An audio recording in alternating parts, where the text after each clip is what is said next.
Colton Whitaker had built his life around the family business, but lately, he felt like a stranger in his own company. After inheriting the five-store chain from his father, he had spent years expanding it, trusting his managers to handle day-to-day operations. But the growing number of customer complaints and high employee turnover made it clear something was wrong. Sitting in his office, he skimmed through a pile of reports, his frustration mounting. Complaints of rude staff, poor store conditions, and employees quitting without notice. He had asked his district manager for answers, but all he got were excuses. Colton exhaled sharply and leaned back in his chair. Enough of this, he muttered. He needed to see the truth for himself. He decided to go undercover as a janitor, someone invisible but still present in the stores. A professional makeup artist helped him disguise his face with subtle aging lines, and he swapped his tailored suits for a worn-out uniform. Since most employees had never met him in person, only knowing his name from corporate emails, he had no reason to worry about being recognized. His plan was simple: work a shift in each of the 5 locations, observe, and find out what was really happening in his stores. The first store on his list was in a busy shopping district. As soon as he walked in, he noticed how chaotic it was. Shelves were half empty, customers looked frustrated, and the cashiers seemed overwhelmed. He grabbed a broom from the storage closet and started sweeping near the registers. Employees barely acknowledged him, too caught up in their own stress. He quietly observed, listening to the way they spoke to customers. Some were polite, but others were dismissive or outright rude. Then, as he made his way toward the employee break room, he overheard something that stopped him in his tracks.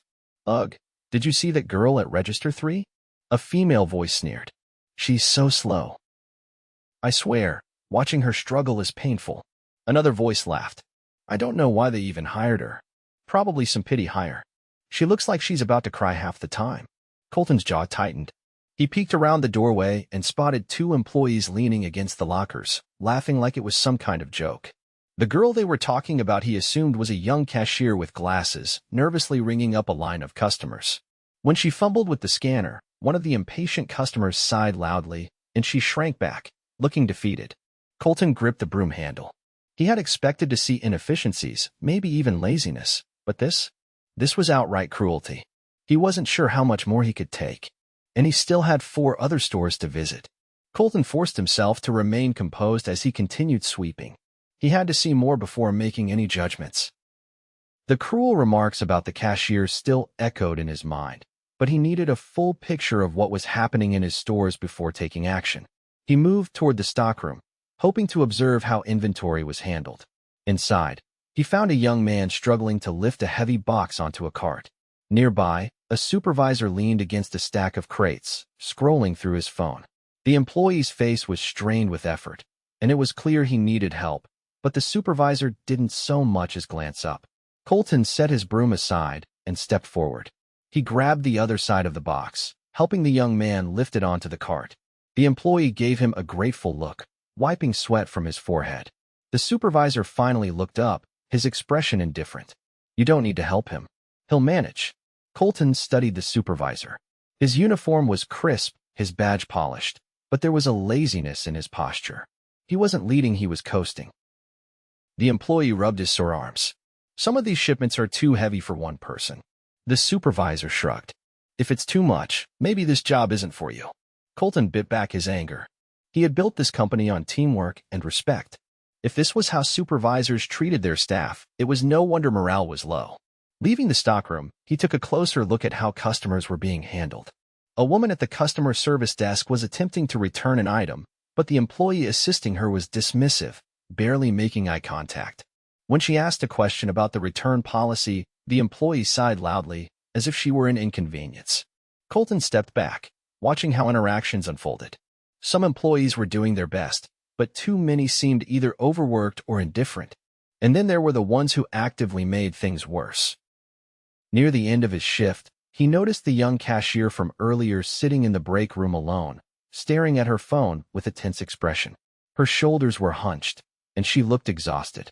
One of the employees who had mocked her earlier walked in with a smirk.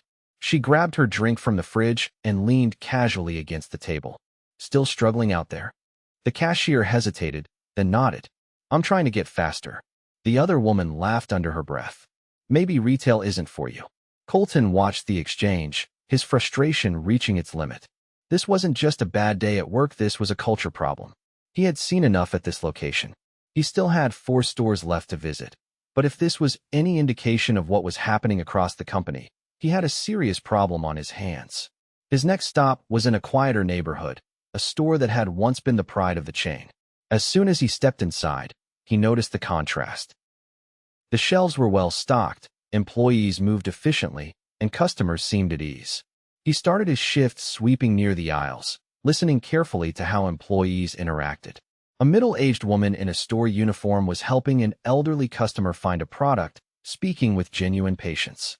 A teenage stock boy was organizing shelves with care, making sure everything faced the right way. Colton felt a flicker of hope. Not everything was broken. But then he heard raised voices near the back. He followed the sound and found a manager berating a young employee in the stockroom. The employee, a skinny kid who looked no older than 18, was standing stiffly while the manager pointed at a clipboard.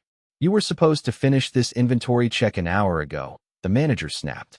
"Instead, you're standing around wasting time." The employee swallowed hard. "I thought I was supposed to help unload the truck first." The manager let out an exasperated sigh. "Excuses don't get the job done. If you can't keep up, I'll find someone who will." Colton clenched his jaw. He had no problem with managers holding employees accountable, but there was a line between discipline and intimidation. The kid mumbled an apology and hurried off. The manager shook his head and walked away, muttering to himself. Colton followed the young employee to the break room, where he collapsed onto a chair, rubbing his temples. "You okay?" Colton asked, keeping his voice casual. The kid looked up, startled. "Yeah, just long shift." Colton sat down across from him. "Seems like a tough place to work." The employee hesitated, then nodded. "I really need this job, but some days, it's hard to keep up. Feels like no matter what I do, it's not enough." Colton's stomach tightened. He had started this company to create opportunities, not to make people dread coming to work. At the end of his shift, he left the store deep in thought. He had seen 2 locations with completely different environments. One was chaotic and cruel, the other well-run but with a toxic manager. He still had 3 stores left to visit. And if the patterns he was seeing continued, he knew the problem wasn't just a few bad employees, it was a systemic failure in leadership. Colton arrived at the 3rd store, a location that had once been the company's best performing but had recently seen a sharp decline in sales. He entered through the employee entrance, adjusting the cap of his uniform to ensure his disguise remained intact. The moment he stepped inside, he sensed something was off. The air in the stockroom was tense. Employees moved quickly, avoiding eye contact with one another. A supervisor stood near the back, clipboard in hand, watching them with a critical gaze. Unlike the indifferent leadership he had seen in the first store, this man was paying attention but not in a way that fostered teamwork. His expression was rigid, and his presence seemed to put everyone on edge. Colton picked up a mop and made his way toward the break room. As he passed the register area, he noticed a customer at the service desk becoming visibly frustrated. The employee assisting her looked apologetic, but before she could explain further, the shift manager stepped in. Instead of de-escalating the situation, the manager spoke in a clipped, rehearsed tone, barely hiding his impatience. The customer, a woman in her 50s, frowned.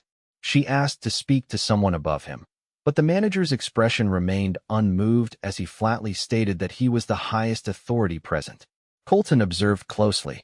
The employee helping the customer earlier appeared to be doing their best, but the manager's rigid approach had only worsened the customer's frustration. A few minutes later, Colton entered the break room. Inside, 2 employees sat at the table, speaking in hushed voices. He pretended to mop near the doorway, listening carefully. One of them, a young woman with tired eyes, sighed. She leaned forward, rubbing her temples. The other, an older man who looked like he had been working there for years, nodded with understanding. She muttered something about being exhausted from working extra shifts. The older employee responded in a low voice, mentioning that several workers had quit recently, leading to constant schedule changes. Colton made his way toward the aisles, noting the atmosphere. The store wasn't as chaotic as the first location, but there was an underlying tension in the way employees moved. They worked efficiently, but their expressions were tight, their interactions clipped. Near the back, he noticed a worker in the frozen food section struggling to restock shelves. The heavy boxes required 2 hands, but the employee was attempting to balance them while also scanning barcodes. It was an inefficient process, and Colton could see that it was slowing them down.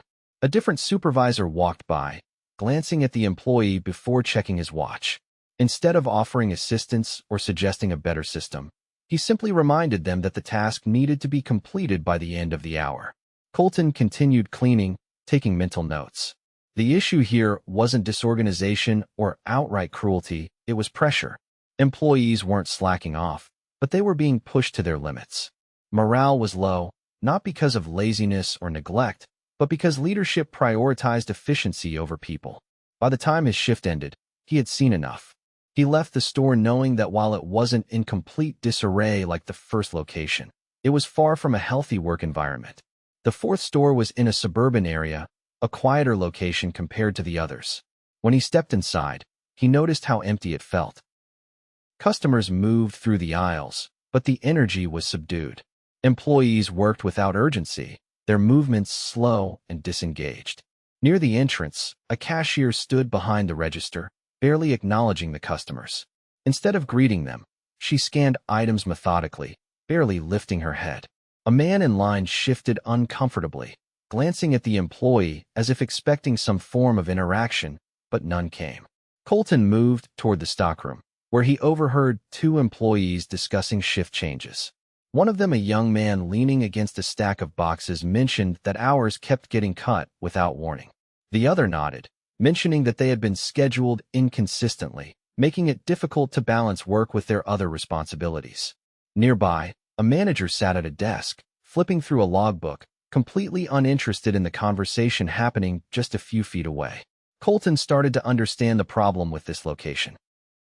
Unlike the others, where leadership was either too harsh or too disengaged, this store seemed to suffer from pure apathy.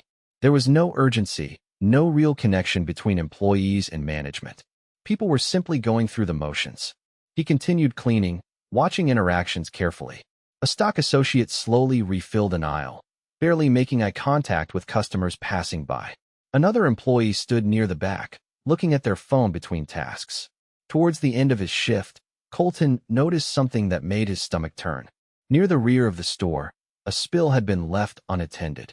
A customer had clearly pointed it out earlier. He had overheard the conversation, but no one had taken responsibility. A few minutes later, an elderly man with a cane unknowingly stepped toward the area. Before Colton could react, the man's foot slipped. He caught himself on a nearby shelf, barely avoiding a fall. Colton clenched his jaw. He had seen enough. The final store was his last chance to see if any location was operating the way he had envisioned when he had built the company. When he arrived, he immediately noticed a difference. Employees greeted customers warmly, shelves were well stocked, and the energy was positive. He moved through the store, listening and observing. Employees communicated well, helping each other without hesitation. Conversations between staff and customers felt natural, not forced. In the stockroom, a manager worked alongside employees, assisting with heavy lifting and organizing shipments. There was no tension, no fear, no apathy, just a team working together. Colton felt something he hadn't felt in days. Relief. But he knew one good store wasn't enough. By the time his undercover shifts were over, he had seen the full spectrum of issues plaguing his company. Some locations suffered from toxic leadership, others from disorganization, and others from complete disengagement. It was time to take action. Colton sat in his office, his hands resting on his desk as he replayed everything he had seen. The 5 stores had exposed a reality he could no longer ignore. He had built this company with a vision of respect, teamwork, and customer service, but what he had witnessed made it clear that the culture had fractured. Leadership at multiple locations had either become toxic, indifferent, or completely disengaged.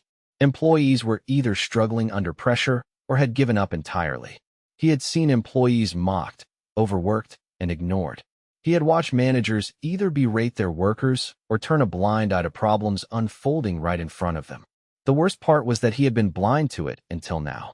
Sitting in corporate offices, reading reports, and trusting distant updates had made him disconnected from the reality of his own company.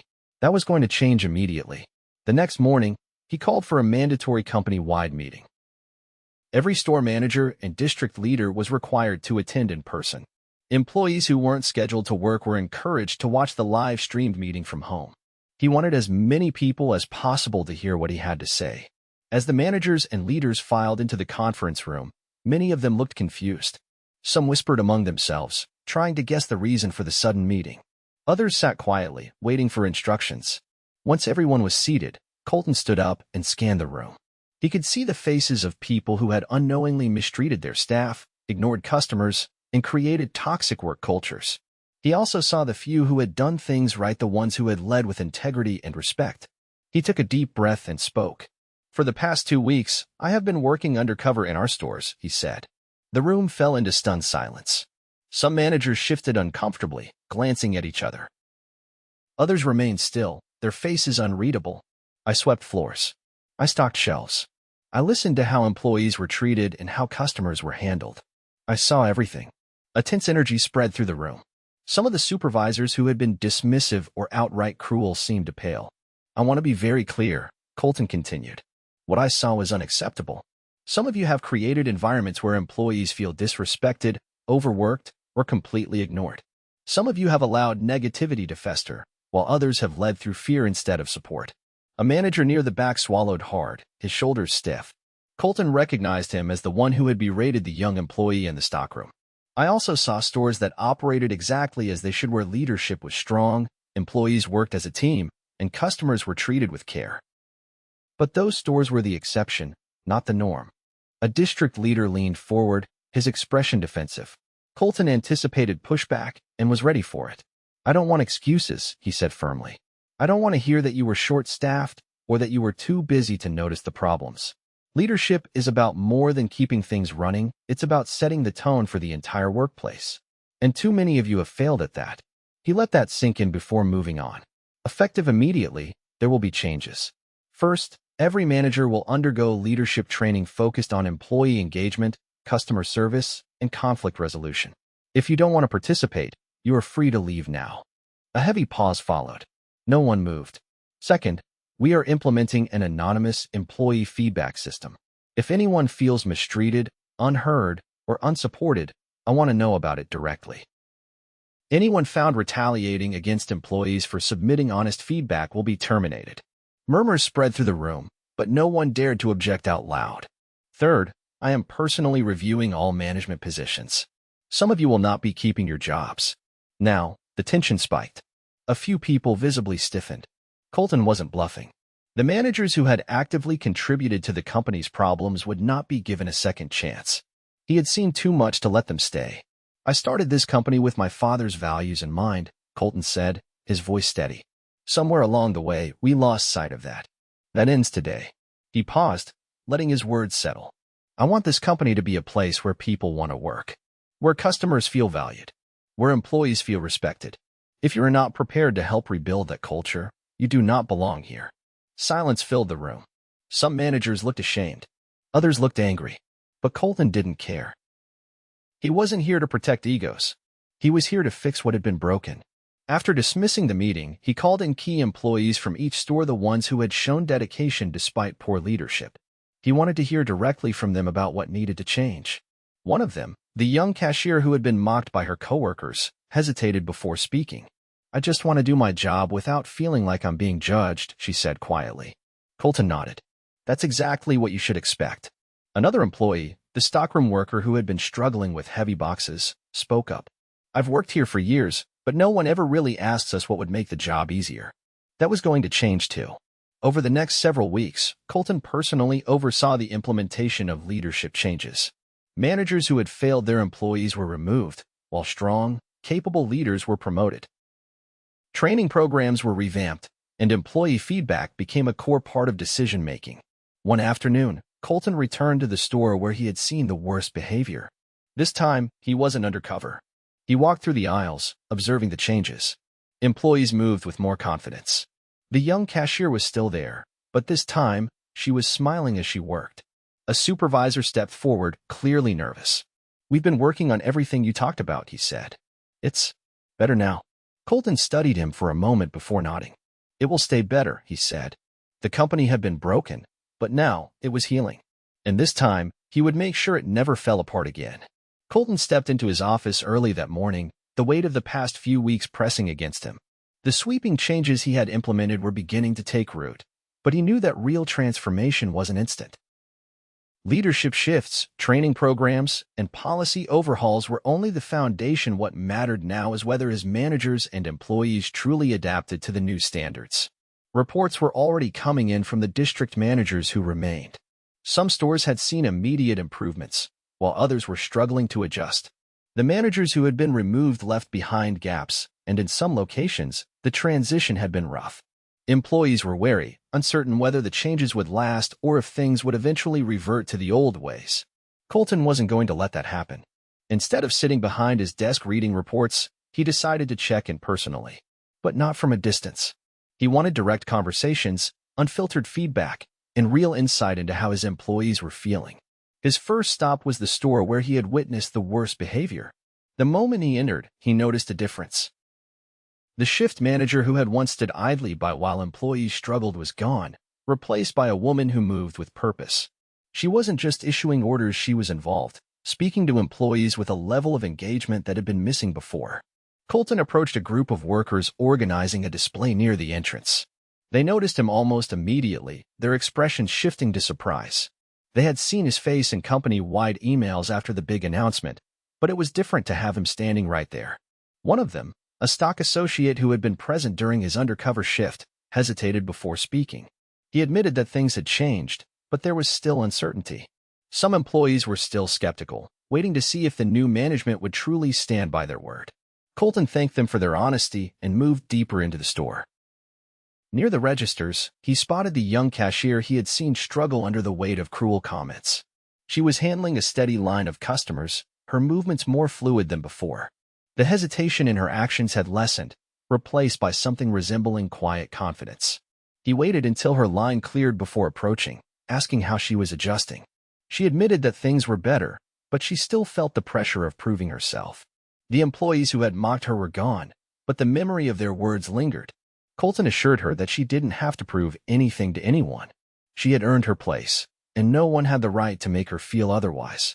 From there, he moved to the store that had suffered from disengagement. The new leadership team had been given clear instructions to rebuild morale, but he needed to see if they were following through. Inside, the atmosphere had shifted. Employees were more attentive, working with a sense of direction that had been lacking before. The manager, a man who had previously kept his distance, was now actively checking in with his team. He wasn't hovering, but he was present, ensuring that issues were addressed before they escalated. Colton spoke to employees one-on-one, asking about their experiences. Some were still adjusting to the new expectations, but there was a general sense that things were moving forward. What struck him most was how employees now felt comfortable speaking up. Before, concerns had been ignored or brushed aside. Now, they believed their voices mattered. At the third location, where pressure had once been the defining issue, he observed how workflow had changed. The rigid, fear-driven environment had been dismantled, replaced with a more balanced approach. Employees still worked efficiently, but the suffocating tension was gone. They weren't afraid to ask for help, and managers were actually listening. One of the stockroom workers he had helped during his undercover shift approached him cautiously, unsure if he should speak. When Colton encouraged him to be honest, he admitted that while things were improving, some employees were still waiting for the other shoe to drop. Colton understood. Change, especially after years of dysfunction, wasn't going to be trusted overnight. It would take consistency, follow-through, and time. His last stop was the best-performing store, the one that had already been operating the way he had envisioned. He wasn't there to make adjustments. Instead, he wanted to learn from them. He spoke with the manager, asking what had made their store different. The answer wasn't complicated. Leadership had always treated employees with respect, ensuring that communication was open and that expectations were clear but fair. Colton realized that this store wasn't an exception because of luck, it was an exception because the right leadership had been in place from the start. That was the key. Strong leadership set the tone for everything. As he drove back to his office, he reflected on what he had learned. The problems in his company hadn't been about individual failures alone, they had been about the culture that leadership allowed to take root. Some managers had prioritized control over support. Others had been indifferent. And in the worst cases, they had created environments where mistreatment was tolerated. That was no longer an option. Back at headquarters, he met with his executive team to discuss the next phase. Short-term changes had been made, but now they needed to implement long-term safeguards. Management training would become a constant, not just a one-time requirement. Employee feedback would be reviewed regularly, with clear action plans in place. More than anything, he committed to staying involved. He would no longer rely solely on reports or second-hand accounts. He would be present, visiting stores unannounced, speaking with employees directly, and ensuring that the culture of respect and accountability remained intact. This wasn't about fixing a temporary problem. It was about rebuilding the company the right way and making sure it never fell apart again.